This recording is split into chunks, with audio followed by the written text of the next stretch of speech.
Bismillahirrahmanirrahim. Assalamualaikum warahmatullahi wabarakatuh.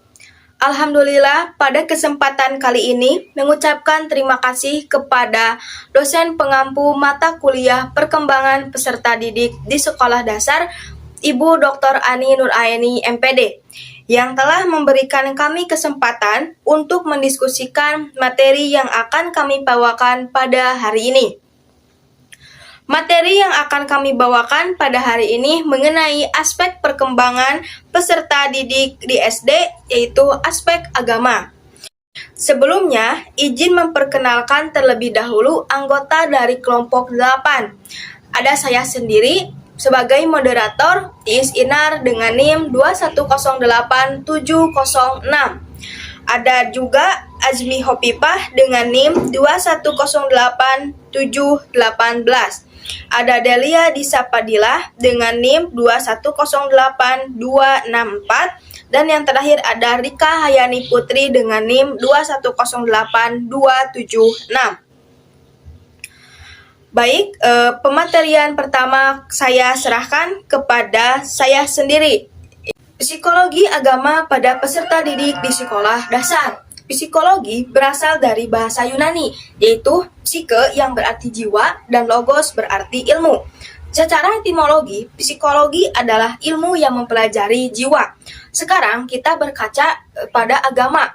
Psikologi agama pada peserta didik itu seperti apa sih? Nah, sedangkan menurut ajaran agama membahas mengenai sebuah keyakinan manusia yang berhubungan dengan kehidupan batiniah. Dan dalam psikologi agama, sebuah ilmu yang digunakan untuk mempelajari sejauh mana pengaruh keyakinan agama terhadap sikap dan tingkah laku dalam kehidupan. Nah, itulah yang dimaksud dengan psikologi agama pada peserta didik. Nah, sekarang menurut Zakiyah Darajat, ruang lingkup yang menjadi kajian psikologi agama ada 3. Yang pertama, adanya macam-macam emosi di luar kesadaran yang ikut serta dalam kehidupan seseorang. Contohnya, ada perasaan senang, pasrah, dan juga menyerah. Nah, yang kedua, ada mempelajari kepercayaan akan adanya hidup sesudah mati atau akhirat pada tiap-tiap orang. Nah, yang ketiga atau yang C yaitu mempelajari kesadaran dan kepercayaan yang berhubungan dengan surga dan neraka. Kita masuk ke fungsi psikologi dalam memberikan pengetahuan dan pendidikan pada anak usia dini. Psikologi keagamaan terhadap anak-anak memberikan pengaruh yang sangat penting dalam memberikan suatu pemahaman tentang pentingnya agama pada anak-anak yang akan berdampak terhadap sikap tingkah laku dalam menyikapi suatu hal yang berkaitan dengan keyakinan kepada Tuhannya. Nah, sejalan dengan pendapat Arifin, menyebutkan fungsi psikologi anak dapat memberikan pengetahuan dan pendidikan ada beberapa cara, sekitar ada 4 cara. Yang pertama adalah memberikan pengetahuan tentang dasar agama. Jika seseorang anak dibiasakan dengan kehidupan agama sejak usia dini, yang nantinya akan berdampak positif bagi perkembangan kepribadian anak pada tahap selanjutnya. Untuk itu, peran agama sangat penting. Yang dijadikan sebagai pilar kehidupan, tentunya dibutuhkan peran dari keluarga yang dapat mendampingi anaknya di masa pertumbuhan. Nah, yang kedua ada fungsi pendidikan. Psikologi agama nantinya dapat berfungsi sebagai perintah atau larangan. Sejalan dengan perintah atau larangan yang nantinya anak akan mengetahui mana yang salah dan mana yang benar. Nah, yang ketiga itu adalah pengembangan pemikiran positif. Berpikir positif adalah cara yang menekankan hal-hal positif. Setiap anak berpikir positif dapat memandang segala kesulitan dengan pikiran yang positif. Yang selanjutnya ada prinsip-prinsip perkembangan. Perkembangan individu berlangsung sepanjang hayat, dari mulai sejak masa pertemuan sel ayah dengan sel ibu atau disebut dengan masa konsepsi hingga berjalan sampai akhir hayat. Perkembangan individu terjadi secara dinamis, ada yang lambat, ada pun yang cepat. Berikut adalah prinsip-prinsip dari perkembangan. Yang pertama, ada perkembangan berlangsung seumur hidup, di mana yang seperti yang saya sebutkan sebelumnya, perkembangan dimulai dari pertemuan sel ayah dan ibu hingga kematian. Yang kedua, ada setiap anak memiliki kecepatan atau tempo yang berbeda.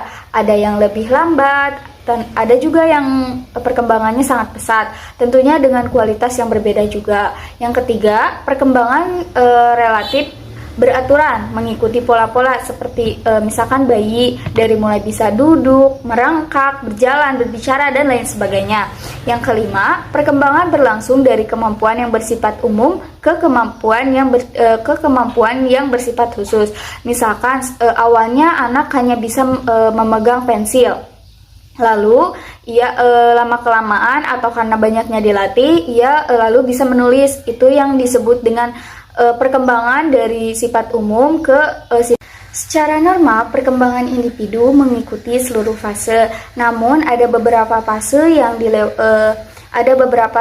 yang dilewati secara cepat sehingga tidak terlihat melewati fase itu, dan ada fase yang dilewati dengan lambat sehingga nampak tidak berkembang. Yang ketujuh, perkembangan suatu aspek dapat dipercepat atau diperlambat. Perkembangan dipengaruhi oleh faktor bawaan atau genetik dan juga faktor lingkungan. Yang kedelapan, faktor aspek-aspek tertentu berjalan sejajar atau berkolerasi. Misalkan kemampuan sosialnya tentunya berkolerasi dengan kemampuan berbahasa anak dan kemampuan motorik anak. Yang kesembilan, pada saat-saat tertentu, dalam bidang-bidang tertentu, perkembangan pria berbeda dengan wanita. Pada usia 12-13 tahun, wanita lebih cepat dalam atau secara sosial dibanding dengan laki-laki. Namun, fisik laki-laki umumnya lebih pesat dibandingkan wanita pada umur 12-13 tahun. Setelah prinsip-prinsip, ada juga aspek pada perkembangan. Yang pertama ada kognitif. Kognitif perkembangannya diawali dengan perkembangan kemampuan mengamati, melihat hubungan, dan memecahkan masalah sederhana. Kemudian berkembang menjadi memecahkan masalah yang lebih rumit. Aspek ini berkembang pesat pada masa anak mulai masuk sekolah dasar atau pada usia 6-7 tahun. Yang kedua ada perkembangan fisik pada anak usia SD mengikuti prinsip-prinsip yang berlaku umum, menyangkut tipe perubahan, pola pertumbuhan fisik, dan karakteristik perkembangan, serta perbedaan individual. Jadi aspek fisik ini perubahannya bisa kita lihat karena terlihat. Yang ketiga ada sosial. Perkembangan aspek sosial diawali dari masa kanak-kanak usia 3-5 tahun. Anak sedang senang bermain bersama teman sebayanya. Hubungan persebayaan ini berjalan terus dan agak pesat terjadi pada masa sekolah atau usia 11-12 tahun, dan sangat pesat pada masa remaja atau 16-18 tahun. Yang keempat ada aspek bahasa. Aspek bahasa dimulai dengan peniruan bunyi dan suara, berlanjut dengan berbicara. Pada masa awal sekolah dasar, kemampuan berbahasa sosial yaitu memahami perintah, ajakan, hubungan anak dan teman sebayanya. Yang kelima ada afektif. Perkembangan aspek afektif atau perasaan berjalan konstan, kecuali pada masa remaja awal 13-14 tahun dan remaja tengah pada usia 15-16 tahun. Yang keenam, moral keagamaan. Aspek moral dan keagamaan juga sudah berkembang sejak anak kecil. Peranan lingkungan, terutama lingkungan keluarga, yang sangat dominan bagi perkembangan aspek ini. Nah, kematangan beragama adalah berkaitan dengan kualitas pengalaman ajaran agama dalam kehidupan sehari-hari. Aspeknya, habdum minallah dan habdum minanas.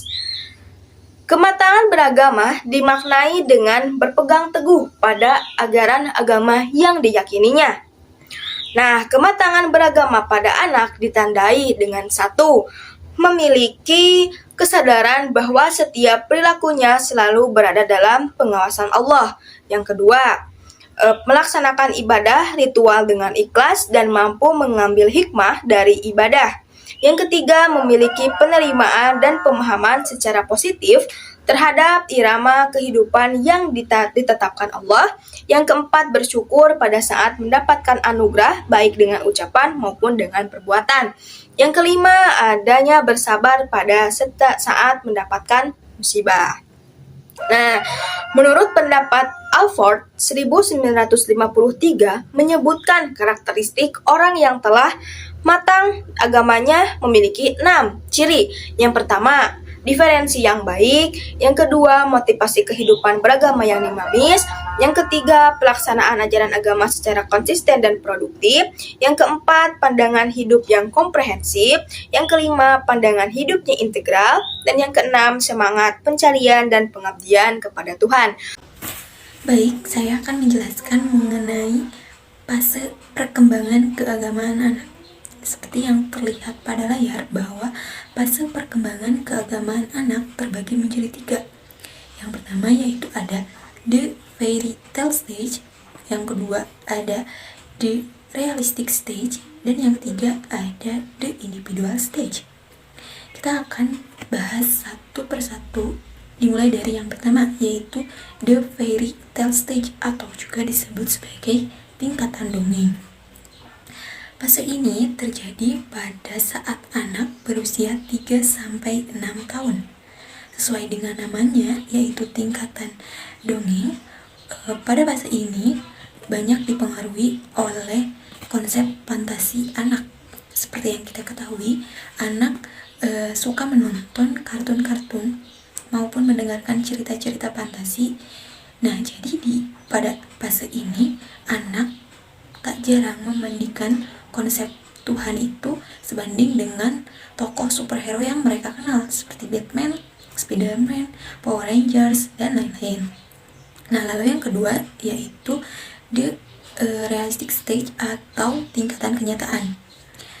Fase ini terjadi pada saat anak memasuki usia sekolah dasar sampai dengan masa adolescence. Pada fase ini, pemahaman anak mengenai konsep agama sudah dipengaruhi oleh orang-orang dewasa di sekitarnya. Jadi ia percaya bahwa suatu hal yang lumrah sebagai umatnya untuk mentaati kewajibannya dan menjauhi larangan Tuhan. Nah, pada fase ini anak sangat bergairah mengikuti lembaga-lembaga keagamaan. Seperti yang kita ketahui bahwa pada bulan Ramadan ini di SD dilaksanakan pesantren kilat maupun di daerah desa yang diselenggarakan oleh karakternya. Nah, anak tersebut akan sangat senang sekali mengikuti pesantren kilat karena seperti yang kita ketahui di pesantren kilat itu akan ada buku Ramadan yang nantinya anak tersebut mengisi baik catatan puasanya, sholatnya, dan lain-lain. Lalu yang ketiga yaitu fase individual stage atau tingkatan individu. Nah, pada tingkat ini anak telah memiliki kepekaan yang paling tinggi sejalan dengan perkembangan usia mereka. Konsep perkembangan pada fase ini terbagi menjadi 3. Yang pertama yaitu konsep ketuhanan yang kontroversial dan normatif dengan dipengaruhi sebagian kecil oleh fantasi. Yang kedua yaitu konsep ketuhanan yang lebih murni yang pandangannya bersifat personal. Dan yang ketiga yaitu konsep ketuhanan yang bersifat humanistik. Nah, perubahan-perubahan tingkat perkembangan tersebut dipengaruhi oleh faktor luar yaitu seperti pendidikan, keluarga, lingkungan, dan juga dipengaruhi oleh faktor dalam seperti perkembangan usia mereka. Baik, saya akan membahas mengenai sifat-sifat agama pada anak. Di layar tersebut sudah ada sifat-sifat agama pada diri anak yang bisa kita amati. Dimulai dari yang pertama yaitu unreflektif. Apa sih unreflektif itu? Nah, unreflektif ini berarti tidak memikirkan secara mendalam gitu ya. Seperti yang kita ketahui, anak-anak akan cenderung memiliki pemahaman agama yang sederhana dan belum terlalu reflektif. Mereka akan menerima agama yang dianut orang dewasa tersebut tanpa menganalisis atau melihat itu secara keseluruhan agama yang mereka anut tersebut. Lalu yang kedua yaitu ada egosentris. Nah, maksud dari egosentris ini yaitu anak-anak akan cenderung melihat dunia dari sudut pandang diri mereka sendiri gitu ya. Termasuk dalam aspek agama ini, mereka akan cenderung memahami agama hanya dalam konteks diri mereka sendiri dan belum memiliki pemahaman yang lebih luas tentang perspektif dan pengalaman agama orang lain. Nah, lalu yang ketiga ada antropomorfis. Apa sih antropomorfis ini? Nah, sifat agama ini dimaknai sebagai anak-anak yang cenderung memahami konsep agama dalam bentuk atribut manusia. Maksudnya itu mereka menggambarkan Tuhan yang mereka anut itu sama halnya dengan manusia, seperti manusia itu berkumis. Nah, mereka beranggapan bahwa Tuhan yang mereka anut itu sama juga berkumis gitu. Lalu yang selanjutnya itu ada eksperimen. Nah, sifat agama pada anak ini maksudnya itu mereka anak-anak mungkin akan mencoba berbagai praktik atau perilaku agama dalam upaya untuk memahami dan mengaplikasikan keyakinan agama yang diajarkan kepada mereka. Lalu yang selanjutnya itu ada inisiatif. Nah, maksud sifat agama inisiatif ini yaitu anak-anak dapat menunjukkan inisiatif mereka dalam mempraktikkan agama, seperti mengambil inisiatif untuk berdoa, menghadiri ibadah, sholat, atau acara keagamaan lainnya. Lalu mereka juga akan menunjukkan minat untuk belajar lebih lanjut tentang agama melalui pertanyaan dan eksplorasi aktif. Maksud itu seperti mereka akan bertanya Tuhan itu bagaimana, di mana, dan sebagainya. Lalu yang selanjutnya yaitu ada spontanitas. Nah, maksud dalam spontanitas ini yaitu anak akan secara spontan mengekspresikan keyakinan agama mereka melalui tindakan, kata-kata maupun ekspresi emosional mereka. Lalu yang selanjutnya ada verbalis dan ritualis. Nah, maksud dari sifat agama verbalis dan ritualis ini yaitu anak-anak mungkin saja menunjukkan pemahaman agama mereka melalui kata-kata dan ritual. Mereka mungkin mengikuti ritual keagamaan yang diajarkan kepada mereka dan mengungkapkan pemahaman mereka tentang agama melalui bahasa dan komunikasi verbal. Lalu yang selanjutnya ada imitatif. Maksud dari imitatif ini yaitu anak-anak akan cenderung meniru perilaku agama orang dewasa di sekitar mereka, di lingkungan mereka, baik itu orang tua, saudaranya, dan anggota keluarga lainnya.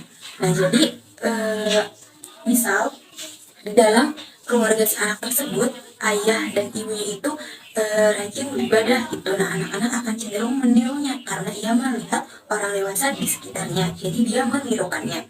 Lalu yang selanjutnya ada numinus.